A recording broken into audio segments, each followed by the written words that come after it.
Hey everyone, it is Lindsay, and I'm not going to edit this video, so I'm just gonna talk and then I'm gonna upload it. It's been a while since I've made a video here on YouTube, and mainly that's just because things have been picking up with the music again. Thank God. Thank God. I'm getting more shows up here in Nashville. I am in a group text or two for on-call musicians, so we can pick up a gig whenever someone drops out. And I also have a regular gig on Mondays up here now at Big Jimmy's. And I've been playing at the Opry Backstage Grill about twice a month. And hopefully we'll continue to expand from there. But anyway, I have not had a lot of time to work on the clothes, even though I've got a lot of clothes I need to put online.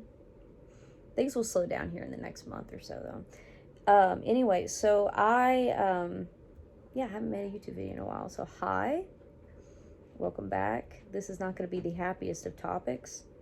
I've been thinking about this for a week now. I've actually been thinking about doing this video since earlier this year, but it was going to be a different tone. So if y'all, it might not have affected you at all. You might be too young to know who it is. But Moby in the Morning passed away last week, exactly a week ago, I think. And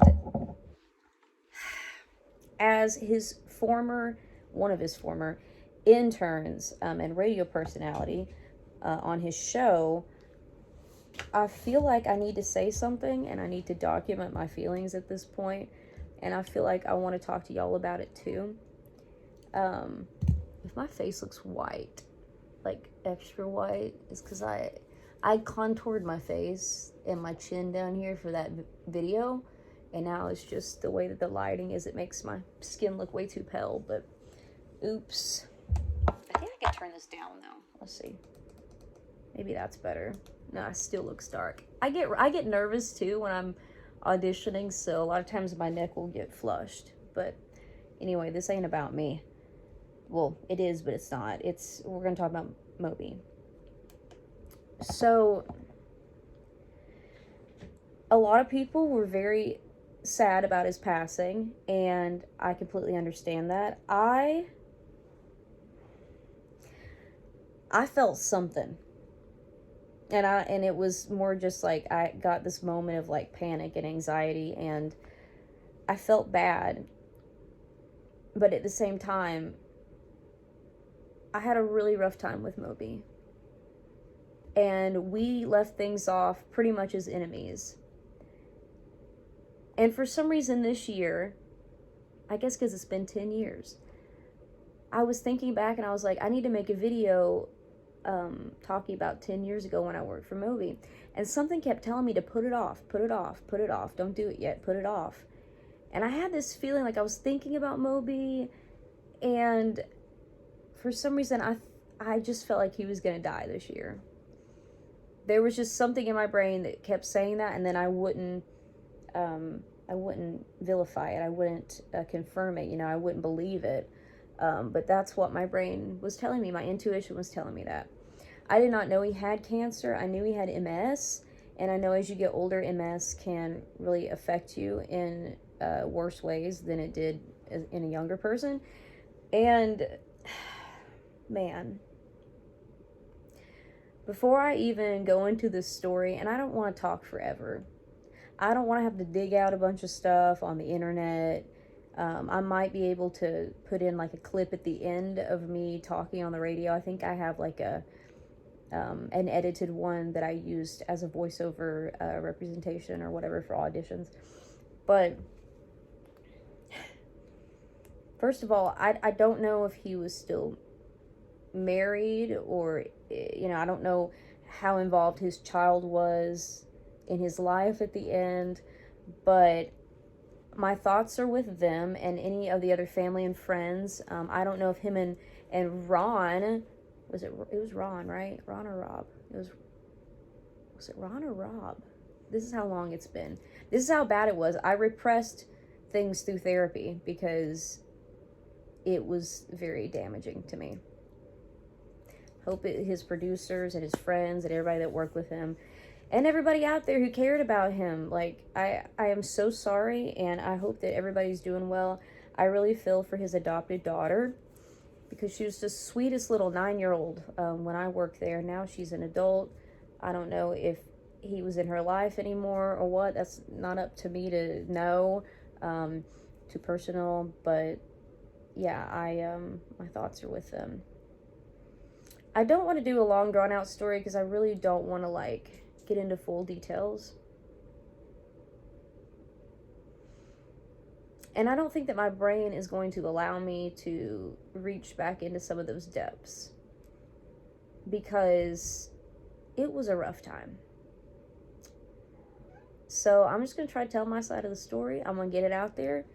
I don't want to make this video to like bash him, but at the same time, I want to be honest. And now that he's gone, I've got no one to contact. You know, he's not going to contact me and say anything. And it might seem rude and it might seem inappropriate, so I'm going to try my best to be respectful. But I'm also going to tell the truth. Let's see here. In 2012, it was my second year in college. I had applied and gotten into the Joel A. Katz Music and Entertainment Business Program at KSU, and I believe it was that fall or that next, it was that fall that I started taking classes in the Joel A. Katz building that they had. And surprisingly, I don't even know if he still has his name on that program. It was a very strange program. The professors, like, some of them weren't even properly trained. The guy, Keith, that was over the program, you could tell that he was very, like, manipulative and very, just a very cunning, sly guy, you know? And for some reason, he had this thing set in his mind that I was an actress, and that's what I was there to do. And then I would have meetings with him, and we'd talk about stuff, you know. He goes, well, you're the actress. And I was like, no, I literally just put that on my application as one of my things. Like, I'm a singer, and this is what I do. I'm a musician. I'm a singer-songwriter. And he just never seemed to get me. And I did not really enjoy much of those classes there, because I felt like that some of it was just us being used for labor. Like, no offense to Zach Brown's bandmates, but we ended up giving them free, like, one of them was making a children's book, and we gave them free art, and just, like, all this free stuff they got from us because we were in college and learning. Hey, Emmy Lou, you coming up here? So I was only in that program fully for 2 semesters, and that would come to an end, and I'll get there. Emmy, pick your poison. You guys either sit or stand, because you're gonna sit on this ring light. Here, let me move this. You can get down. You can sit. Baby, sit. There we go. Okay. Oh, I bet that's not comfortable, is it? She's like, nope. Not sitting on the ring light stand. Okay, so it was the beginning of, or the middle of the spring semester. I think it was about, like, March. And Keith, the interim director, whatever he was, to the music business program. We called it MEBUS, by the way, so if I say MEBUS, that's what it was. If college was such a fever dream to me, it feels like it didn't even happen. Like, I just dreamed it, and then it just disappeared. And I think it's just because it traumatized me so much. And now traumatizes my bank account. So thank you for the student loans that they tell you they're so easy to pay back.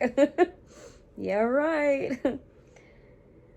So Keith sends out an email, and he says that Moby in the Morning is looking for a new radio intern for the semester, and you can use it as your internship that we needed to get the certificate in the certificate program. And I saw that and I immediately was like, oh, that's cool. Like he's won like an ACM or two back in the 90s for country radio. And what was funny was I'd actually met him before, back when I was like 10 or 11.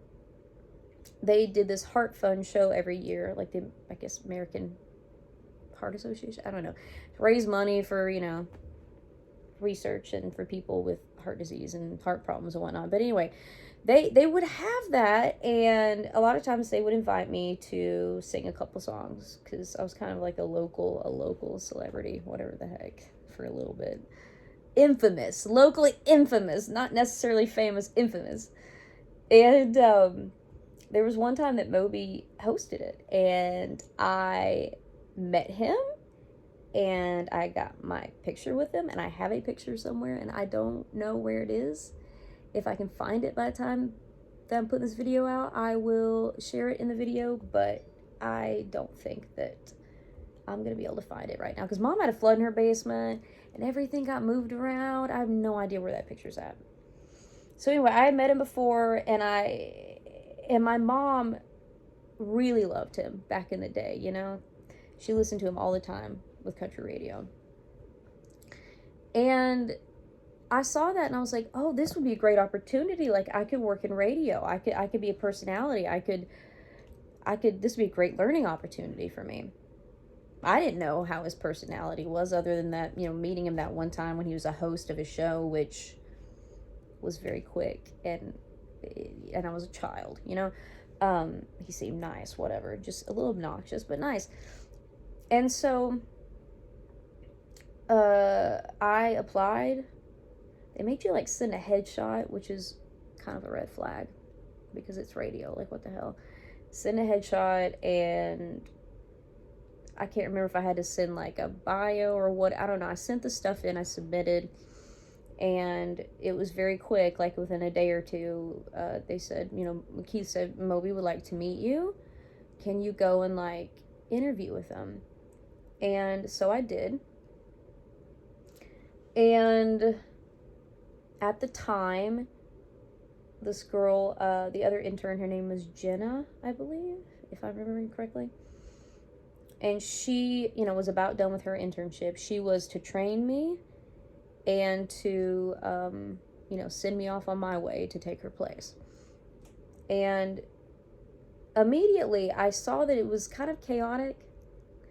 But when I had her around, at least she could, like, make me feel better about it, if that makes sense.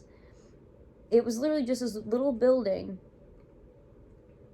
in Roswell, Georgia. And looked kind of like a townhouse, but it was office buildings that they rented, I guess. And it had probably about the size of my house, honestly. It was just a tiny little townhouse. It had 2 little rooms downstairs.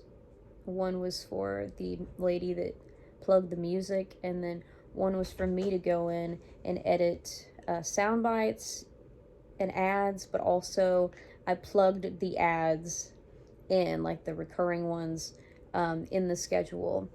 And and there's a bathroom, and there's a little kitchenette downstairs too. And then upstairs was the studio and a loft, and the loft would be where where you would, like, work on you answer phone calls, you'd research stuff, and you would send out contest winners stuff and prizes. I'm sorry, I just did my voice audition, and I'm just like, my brain is not in the right place right now. I'm just all over the place. The things that I remember that stood out to me, he was a little bit overbearing. And he made fun of Jenna's weight a lot. And I thought that was very rude and stupid. Like, why? He was a big guy too. Like, why are you making fun of somebody else that's bigger when you're big yourself? Like, that's just hypocritical. And he went on saying that she broke his chair because she was so big and stuff. And I was just like, what the hell? But he took a liking to me, and he love bombed me. And now I know, I know now what narcissists do. I fall for them every time, though, and then I look back and go, duh, Lindsay, duh. So, immediately took a liking to me, just love bombing me like insane. Just, oh my God, you're so good. Oh, you're gonna be so much better than the last girl, and you're so pretty, and you're so talented, and it just made me feel amazing. And I would go, and once Jenna left, I would go and wait, didn't they call her Buttons? They called her Buttons, I think. So Buttons, and then I was Pebbles, because I have red hair and they were thinking of Pebbles and Bam Bam. So Buttons was Jenna, I was Pebbles. This was in 2013, by the way, if I didn't already say that. I think I did. But anyway,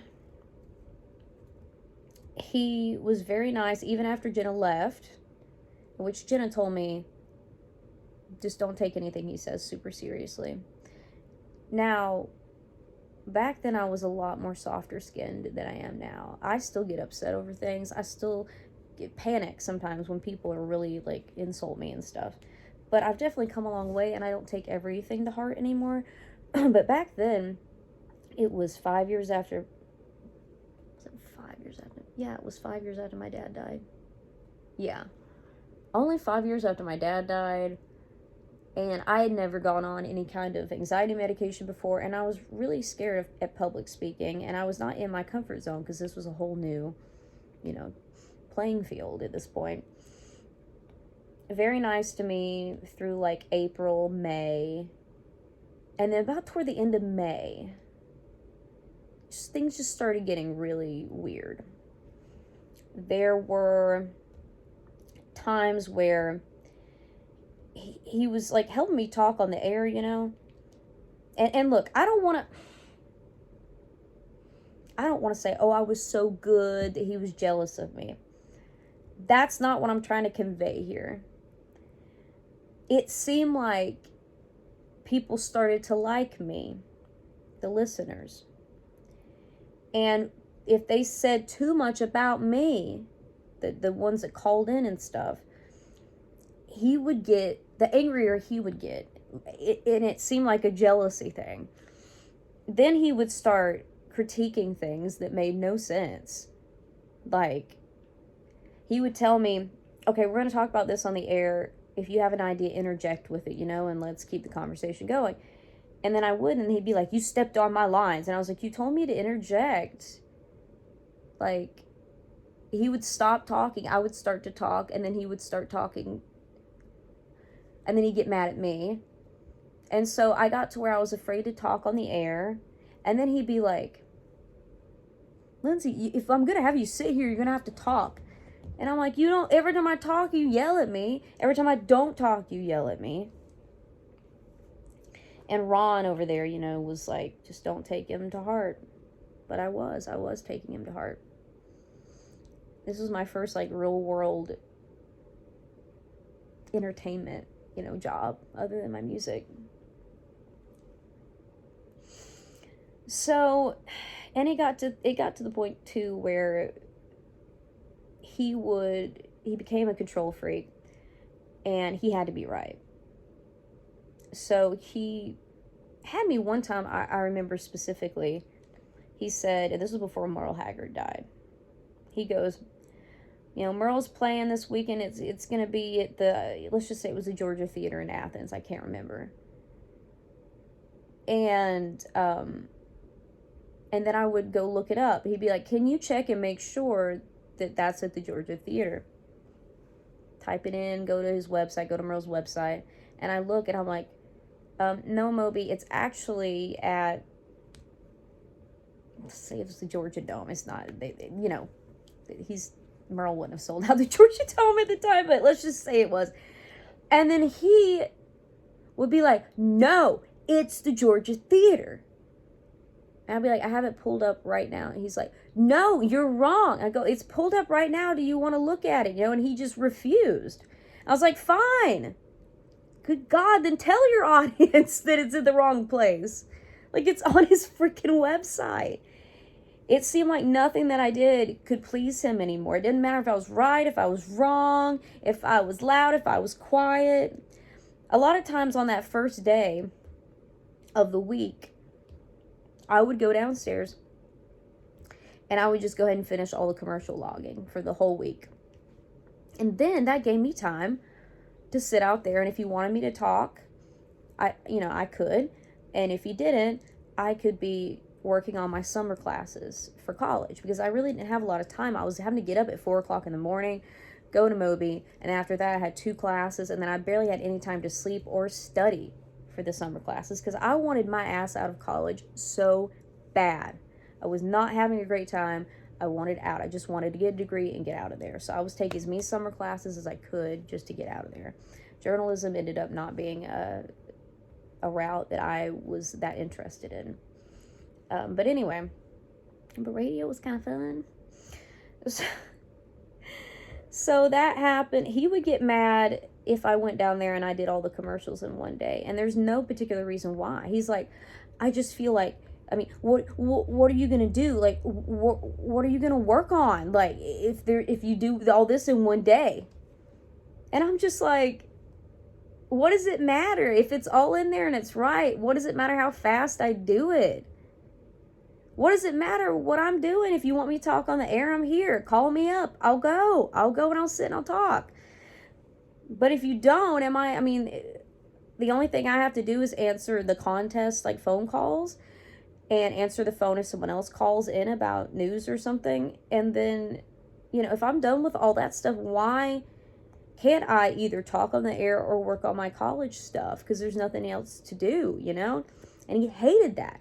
But he hated letting me talk on the air, but also hated letting me work on it was just nothing I did. It was narcissistic behavior.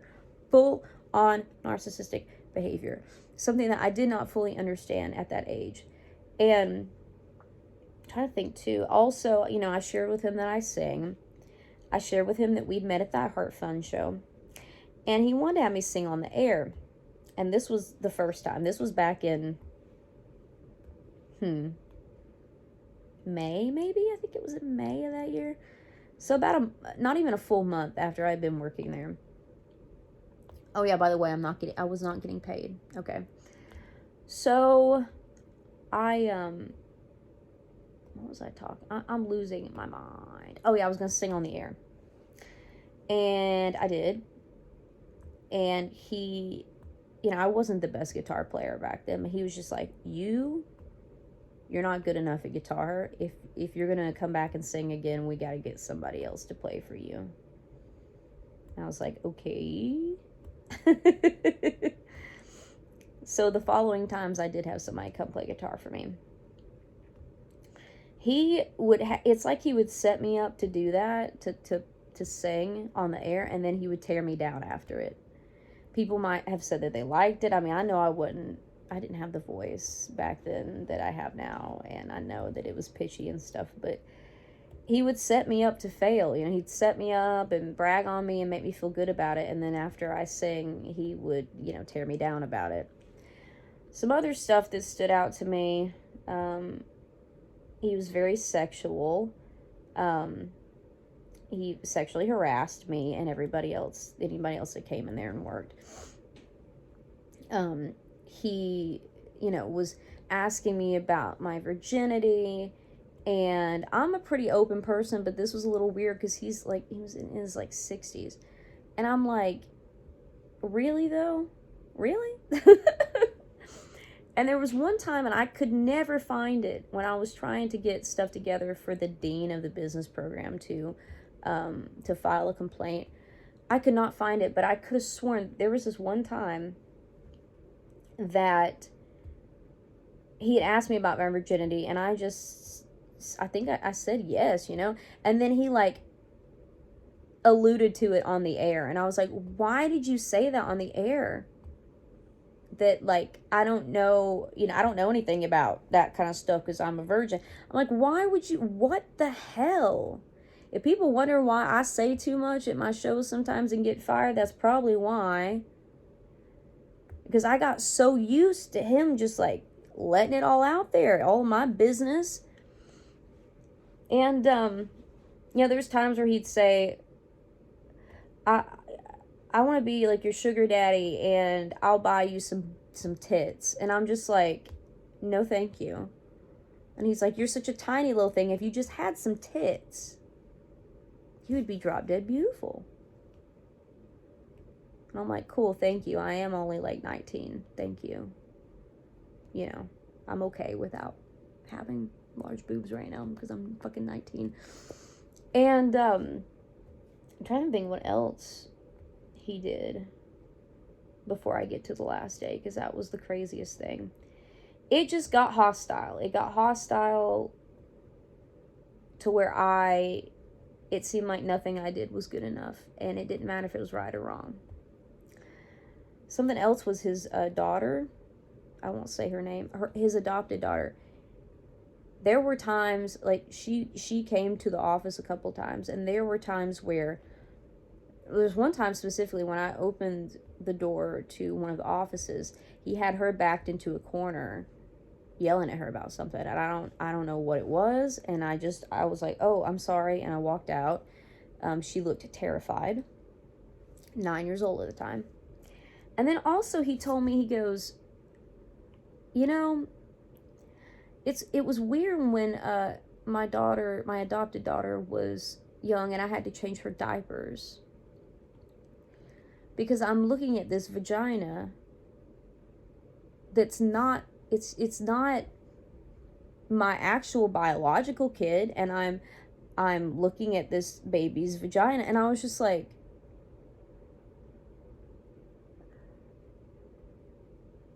why would you think that? But also, why would you even say it? What?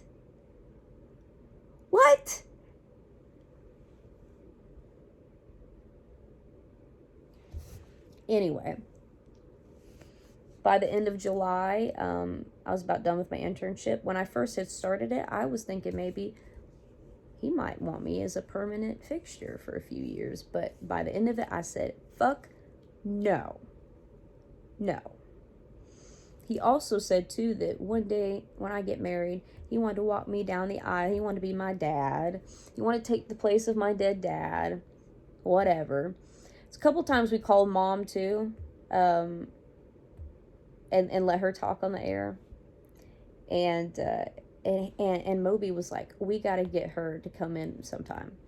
And I was like, Mom would love to. I don't think she want really to talk on the radio, but she'd love to come in, And let's see, it was the end of July, almost the end of July. It was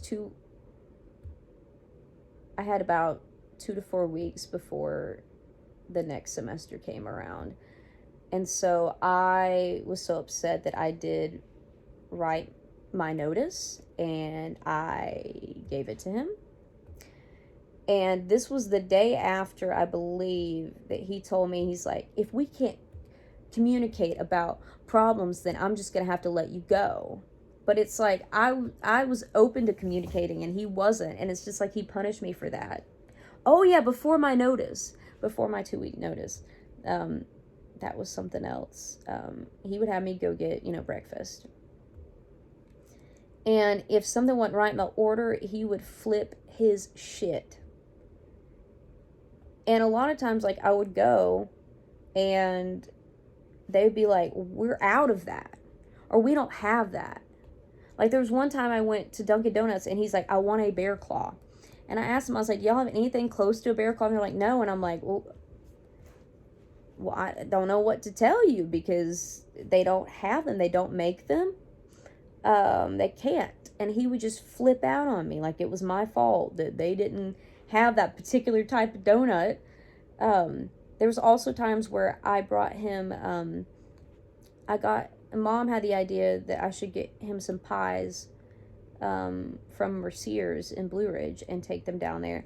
And I got a whole bunch of different flavors, and I got them for him and Ron. And instead of saying thank you, he just said, well, I can't eat these if you don't have ice cream with them. Do you not know? Are you stupid? Like, you have to have ice cream to eat a pie? Now my whole day's ruined because I got these pies and they're teasing me, but I've got no ice cream. I was like, that's the last time I bring you a gift. Yeah.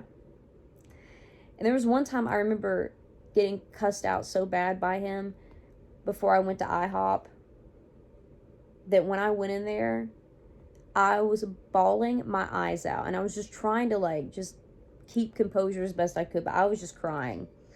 And I go up and I get the bag, and he's like, the guy there was like, are you okay? And I'm like, it's just, you know, it's Moby. And he goes, oh, yeah, it's oh, I'm so sorry. I'm like, yeah, I know. Anyway, oh yeah, there was one good part, which was scary too. I got to run the soundboard and the ads and all the stuff. I got to sit, you know, behind the desk a couple days. I think it was like 4th of July or something, because Moby and Ron went out of town to do some event for the 4th of July. So I got to run it that day. It almost went off without a hitch. But there was a couple times, like, it was very stressful to me. There's a couple times I messed up because I'm terrified. If I do one thing wrong, you know, if I do one thing wrong, he's going to rip me a new asshole. So, made it through that without too many mistakes. Put in my 2 weeks notice in the middle of July. And then I started training this new girl. And her name was Taylor. And when she came in there, he started doing what he did to me. He started love bombing her. But he was way more sexual with her. She was a more curvy girl. And he liked that. And he had like hugged her a little inappropriately, and like she'd be walking up the stairs and he'd be behind her and be like, I just want to grab that ass. You know, it's just disgusting, stupid behavior that is just so fucking disgusting. And basically by the time that by my last day, Taylor was like, I'm out. I'm not doing this. I can't do this. I don't want to do this. And so the last day was when everything fell apart. It was a shit show. Moby invited my mom, but he also said, I want you to sing a song. I want you to bring a guitar player because you don't know how to play the guitar. And I want your mom to come. So that there was all 4 of us. Me, the guitar player's name was it James? Yeah, it was James that came.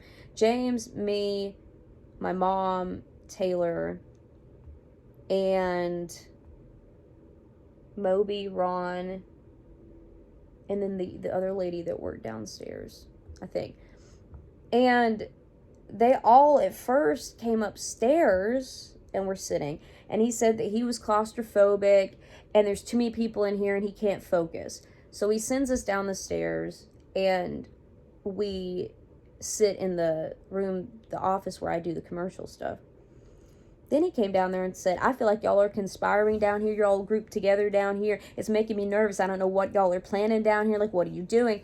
And I was like, Moby, you told us to leave the studio. Now you're telling us you don't want us down here. You invited all these people. I didn't do it. This is the people you said you wanted. Like, what do you want from me?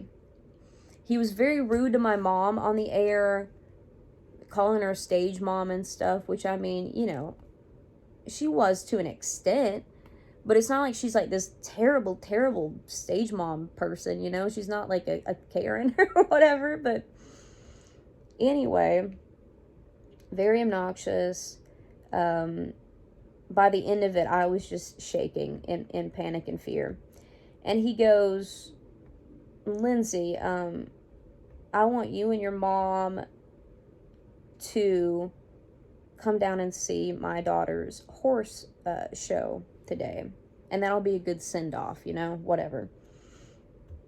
I still had not gotten pissed off enough to where I said no.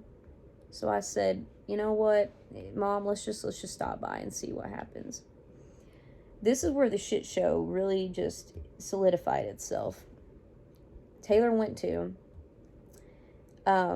And me and my mom were sitting there. We went and sit with Moby in the stands. And Moby just keeps turning around and saying these things to us. They're so rude. He's like, you sound so much better when you don't play the guitar. Lindsay, listen to me. If you want to make music, you will never pick up that guitar again. Never touch that guitar again. Because you can't play it. Don't pick it up. And he had a video of me, like, from earlier. And he was, like, showing me. And he's just like, look how, just critiquing me and my performance. And then he gets on my mom and just starts wailing insults, and very loud. Everybody's turning around looking at him like, what the fuck? And he was like, you're a stage mom, you need to get out of your daughter's life or she's never going to make it in music, you need to leave her the fuck alone. And he's saying cuss words, and his daughter is out there on a horse, and in the meantime of him screaming at us, she falls off the horse and gets hurt. And I'm like, what? Your daughter fell off her horse and she's hurt. And he didn't give a shit. He goes, he didn't give a shit. All he cared about was yelling at me and my mom. And I was so infuriated, and I was just like shaking in panic. Taylor ran over to help Gracie. And so then I got up and ran over there, and I was like, is she okay? And she's like, yeah, she just is scared or whatever. He didn't give a shit. Moby didn't give a shit. I'm glad that Taylor gave a shit. And so I told Taylor, I was like, I'm leaving. I can't stay here. You just cussed us out in front of people. I'm embarrassed, and we've got to go. Mom and I had driven separately because I came from Kennesaw and she came from Blue Ridge, I think. So we kind of met in the middle. And we left and we went home separately. Mom had to stop a couple places, so I got home first. As I pulled in the driveway, Moby called me. And I answered it, and he said, I fucked up, didn't I? I said, yes, Moby, yes, you did. Please just leave me alone. And he's like, I can't make this up to you. I can't. And I was like, no, you cannot. Nope. Bye, Moby. Bye. Hung up on him. I went inside, laid down on the floor, and had one of the worst panic attacks in my entire life. Probably the worst one since my dad died. And I was shaking all over. I couldn't breathe. I was laying down on the floor just like in fetal position, just trying to find oxygen, just trying to breathe, just trying to survive. And I really wanted my mom there, and she wasn't there yet. And she was going through a spot with no service. I was calling her. I needed somebody because I would never go to the hospital for a panic attack, because I just wasn't that kind of person, but I needed something. And it was really bad. Taylor said that and she didn't tell me why, and that's fine, but she said that he hugged her inappropriately and acted inappropriately toward her as she was getting ready to leave the horse show, and that was the moment she decided that she did not want to be his intern. And basically what happened after that is Mom and I went to the dean of the business program. Well, first of all, we went to the music business program, and they did not give a shit.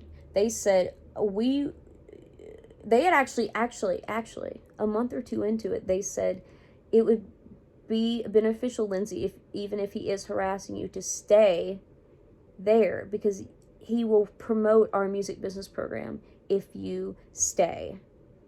So basically, they told me that I shouldn't quit, even if I'm being sexually harassed and emotionally abused. So we went to them, and they didn't give a shit. They didn't care, They're like, music business is sketchy, so we're not going to help you with that. And so then we decided, let's go to the dean of the business school there at KSU. And we compiled a lot of evidence and stuff. We were trying to sue, but apparently, at least back then, if you were not getting paid, you weren't considered a real employee, and there was nothing that you could do about someone sexually harassing you in the workplace. So the only thing that we could do is the dean offered me, he said, you can still get your MEBA certificate, but we'll take you out of the program and out of that building, and you can pick whatever classes that fall along the lines of entertainment business, and we will count those toward the certificate program. So you can still get it, and you'll still get entertainment, business classes, but you won't have to go to that building. And so that worked out really good. But yeah, we tried our best to get a lawsuit going, and there was just no way legally that we could do it that made sense. Plus, we didn't really have that kind of money, to put into that. Also, they punished him by not allowing him to have any more interns from KSU, and he was not allowed to have any more women interns ever again. And that fall, I had a difficult time speaking. I lost my ability to communicate whatsoever. I went and got on Zoloft for the first time in my life. I went to personal one-on-one therapy with Susan, who still follows me online, and she's like the nicest person. She helped me get through that. I also went to group therapy. It took me a long time to overcome that situation. And I did not play guitar for a whole 12 months. For a whole year, I did not touch the guitar. And I would have somebody play with me after that. Like, I had James play with me if we did a gig. And then flash forward to 2014, the next year, and I was still so scared to go and do a gig by myself on the guitar, because all I thought was I suck. And if it wouldn't have been for this guy that I was playing with, his name was Scott, and he stood me up to my first show. It was supposed to be our first show in Blue Ridge downtown, and he just didn't show up. He didn't answer his phone calls, and there I was, me and my guitar, and I was like, oh shit, like, I'm gonna have to do this by myself. If it wouldn't have been for that happening, who knows how long it would have been before I picked up a guitar and did solo shows again. It probably would have been a lot longer. And I gotta thank God, at least for making things fall where they may and getting me to where I am now, because it's been a lot, and often you forget how much you've overcome to be where you are, because a lot of the bad things get so suppressed in your brain, because your brain wants to survive and thrive off of happy stuff, so those bad memories get lower and lower in the back of your brain over time, so that you can cope and you can be confident and you can move on and focus on happier things. So Moby died of, was it liver cancer? I think it was liver cancer last Wednesday. I did not know he was sick, but I had an intuition that he was. He had MS as well, and I realized that could have contributed to some of his behaviors, but it does not excuse his behaviors, because I know other people with MS, and that doesn't just make you a straight up gross asshole, it's neurological, but it's not an excuse, My anxiety disorder is not an excuse for some of the things that I've said and done. Like, you've got to learn how to control it just a certain point, But I still thank Moby for letting me do that, for a few months. I thank God for making me tougher through it, and for letting me survive, and letting me, letting the pieces fall where they may, because it's all worked out in the long run. And I want to say rest in peace. I hope that his demons have been released. I don't want to say I hope he's in hell. I hope that he found peace and forgiveness with God before he passed, and I hope that he is in a better place. And I pray for his family members, his daughter, and his past wives, and Ron, and just everybody that had a fond connection with him. And I'm ready to just move on from this. And the only thing that I'm sad that You know, he was such a mean person that you would have thought he would have lived to be like 99. And I hate that he will not live to see me pursue my music fully. To see me possibly win awards one day. Who knows? But I guess he can see that from heaven. And I guess basically I want to say I forgive him. I didn't hate him anymore. I've gotten past it. And I forgive him, and I want to say that on record. I forgive him. I don't have any hate and animosity toward him anymore. And I thank him for giving me a hard time so that I could learn how to be stronger. But yeah, I hope y'all enjoyed. I don't know why you would enjoy this. That's a stupid thing to say. I hope y'all got something from this, I guess. And, yep, I rest in peace. I forgive you. Say hi to my dad and my grandparents. And tell them that you apologize for how you treated me. Please and thank you. All right, y'all. Maybe I'll make a new video soon. I love you. Stay safe. Stay well. Take your Prozac like me, if you take it. And I'll see you in the next one. Bye, y'all.